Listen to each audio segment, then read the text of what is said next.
Good morning दोस्तों। जैसा कि आप जानते हैं हम लोग दो चर वाले रैखिक समीकरण युग में पढ़ रहे हैं और उसमें भी हम लोग एक्सरसाइज 3.3 स्टार्ट किए हुए हैं। आप ही लोग का डिमांड था कि सर प्रतिस्थापन विधि पढ़ा दीजिए। प्रतिस्थापन विधि थोड़ा भारी लग रहा था बच्चों को, इन्हीं कारणों से मैं एक्सरसाइज 3.3 का वीडियो डालना शुरू कर दिया हूं। दो चर वाले रैखिक समीकरण युग्म, उसमें हम लोग जाने थे कि दो चर वाले रैखिक समीकरण युग्म किसे कहते हैं, और प्रतिस्थापन विधि पर हम लोग एक क्वेश्चन भी किए थे और उसका मैंने वीडियो भी अपलोड कर दिया था। उम्मीद करते हैं आप लोग ने देखा और बहुत अच्छा लगा, और इसी तरह से मुझे आप सहयोग करते रहें, सब्सक्राइब करें और लाइक भी करते रहें वीडियो को। चलिए हम लोग स्टार्ट करते हैं। क्वेश्चन नंबर 1 मैंने बता दिया था, क्वेश्चन नंबर 2 क्वेश्चन नंबर 2 है, और हम जो विधि पढ़ रहे हैं वो विधि है प्रतिस्थापन विधि। क्वेश्चन नंबर 1 हो गया था। क्वेश्चन नंबर 2 है s माइनस टी बराबर 3। अब चर है यहाँ पे मेरा क्या s है और t चर है।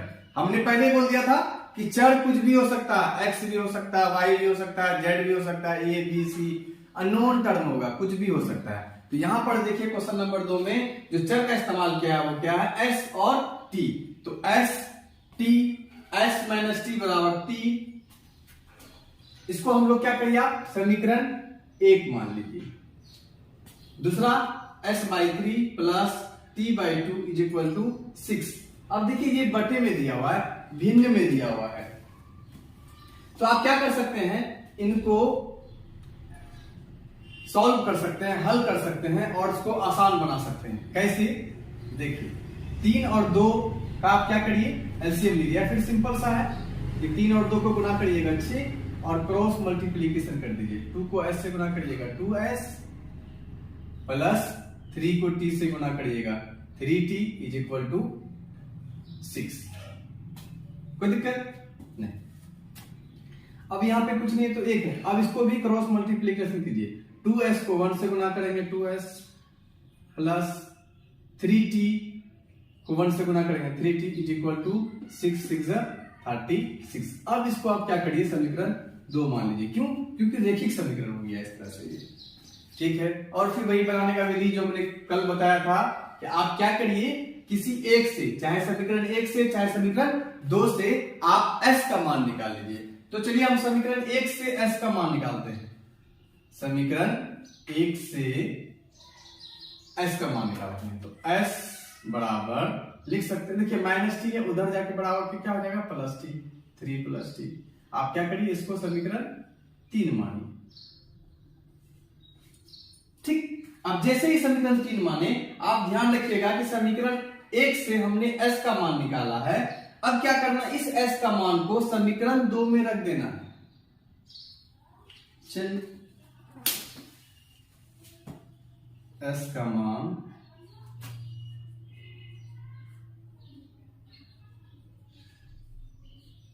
समीकरण 2 में रखने पर, नीचे जगह कम है इसलिए मैं उस साइड लिख रहा हूं, आप नीचे लिखते ही जाएंगे। समीकरण 2 क्या है मेरा, देखिए 2s मतलब 2 इंटू s, s की जगह क्या रखना है 3 प्लस t रखना है, 3 plus t plus 3t is equal to 36। एक एक लाइन लिख रहे हैं और एक एक लाइन समझा भी रहे हैं, आप जो है समझ लें अच्छे से। 2 को 3 से मल्टीप्लाई कीजिए तो 6 प्लस 2 को 2 से 2 इंटू टी तो 2t plus 3t is equal to 36। अब देखिए यहां 2t और 3t को जोड़ देंगे तो कितना हो जाएगा 5t बराबर, ये 6 प्लस में उधर जाके क्या हो जाएगा माइनस में, तो 5t बराबर क्या 30, 36 में 6 घटाएंगे तो 30, तो t के 5 के साथ मल्टीप्लाई है इसलिए t बराबर 30/5, 5 6 30। t का मान कितना आया 6 आया। देखिए अब इस t का मान को आप क्या करिए समीकरण 3 में रख दीजिए। रखने के लिए आप समीकरण 1 में भी रख सकते हैं, समीकरण 2 में भी रख सकते हैं, लेकिन आपको आसान पड़ेगा, आप क्या करिए समीकरण 3 में रख दीजिए और आपका s का मान आ जाएगा। तो t का मान समीकरण 3 में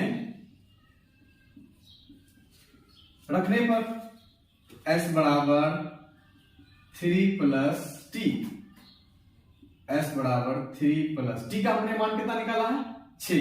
तो आप गौर से देखिए, तो s बराबर क्या आ जाएगा 6 और 3 9, तो s का मान कितना आया 9। इसलिए हम लोग कह सकते हैं अतः s t बराबर 6 और s बराबर 9। बहुत ही आसान है, उम्मीद करते हैं आपको समझ में आया होगा। और बहुत ही आसान लैंग्वेज में मैंने, आसान भाषा में मैंने जो एक एक लाइन लिखा और एक एक लाइन आपको समझा दिया। आप क्या करें, इसको अच्छे से उतार लें, 1 से 2 बार इस वीडियो को जरूर देखें। और अगर आपको ये वीडियो अच्छा लगा होगा तो कृपया करके प्लीज आप इसको सब्सक्राइब करें और लाइक भी करें और उन लोगों तक पहुंचाएं जो बच्चे मैट्रिक का एग्जाम का तैयारी कर रहे हैं, उन बच्चों तक आप जरूर पहुंचाएं। क्वेश्चन नंबर 2 हमने बता दिया और अब हम लोग क्वेश्चन नंबर 3 पे चलते हैं। मिटा देते हैं और आप पॉज करके लिख लें, पॉज करके आप इसको लिख लें, अच्छे से नोट्स बनाते हुए जाए आप। क्वेश्चन नंबर 3 भी मैं करवा देता हूं। क्वेश्चन नंबर 3 भी आसान है, ज्यादा भारी नहीं है।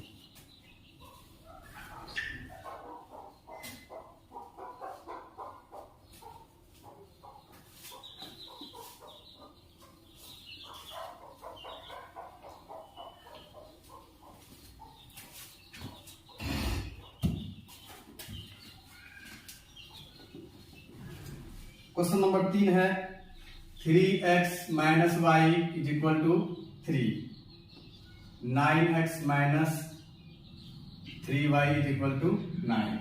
देखिए क्वेश्चन नंबर 3 वैसे ही करिए, आप क्या करिए, इसको समीकरण 1 मान लीजिए।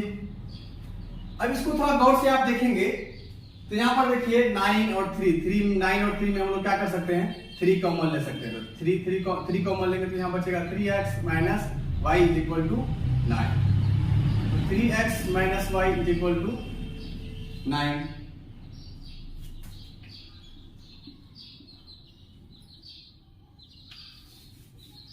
Three x minus y is equal to 9/3। देखिए इसके साथ 3 गुना में है, इसलिए उधर आकर के बट्टे में हो जाएगा, 3 3 जा 9। तो 3x minus y is equal to 3, ये समीकरण 2 मान लीजिए। आप अगर गौर से देखें तो समीकरण 1 और समीकरण 2 सेम टू सेम है। समीकरण 1 और समीकरण 2 क्या है, सेम टू सेम है। कहने का मतलब है कि 3x minus y is equal to 3, 9x minus 3y बराबर 9, ये दोनों ही समीकरण क्या है, सेम है। और ऐसा कब होता है, ऐसा तब होता है जब समपाती रेखा होता है। समपाती रेखा हम पढ़े हैं, आप लोग जानते हैं, मैंने क्लास में बताया भी है कि समपाती रेखा किसे कहते हैं। समपाती रेखा का कंडीशन हमने पढ़ा था कि a1/a2 is equal to b1/b2 is equal to c1/c2।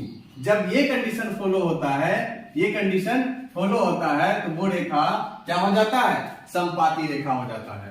समपाती रेखा होने का मतलब क्या होता है, समपाती रेखा का मतलब एक समीकरण उसी के ऊपर दूसरा समीकरण, एक रेखा के ऊपर दूसरा रेखा। जैसे ये मार्कर के ऊपर ये मार्कर, तो ये क्या हो गया, समपाती हो गया। और जब समपाती रेखा होता है तो वैसी स्थिति में समीकरण का हल बहुत सारा होता है। तो हम लोग पढ़े थे क्या होता है, अनेक हल होता है, अनेक हल होता है। अनेक हल होता है का मतलब x का अनेक मान आएगा और y का भी अनेक मान आएगा। इसलिए हम लोग यहां लिख सकते हैं अतः समपाती रेखा है,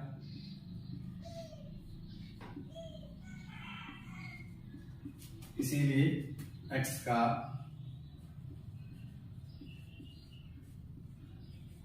अनेक हल होगा।